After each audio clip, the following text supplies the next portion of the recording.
Dalawang artificial intelligence o AI robots ang ipinakita kahapon Hunyo 2, 2026 sa sesyon ng Sangguniang Panglungsod ng Davao kung saan inilantad ang kanilang mga kakayahan at abilidad sa pagtugon ng mga gawain. Ang mga robot ay dinala ng East-West International Educational Specialist o EWISE, isang institusyong kilala sa pagpapatupad ng AI at robotics education program sa mga paaralan sa bansa.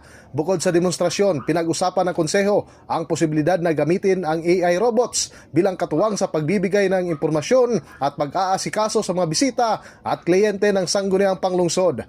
Created by the Asian Institute of Artificial Intelligence under East-West International Educational Specialist Incorporated.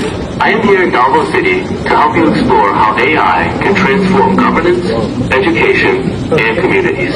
Ask me anything. Ang nasabing inisyatiba ay bahagi ng rekomendasyon ng Committee on Future Generations and Information Technology na nakitang hakbang sa paghahanda ng lungsod sa mga darating na teknolohiyang makakatulong sa pagpapabuti ng serbisyo publiko at sa pangkalatang kaunlaran ng Davao City.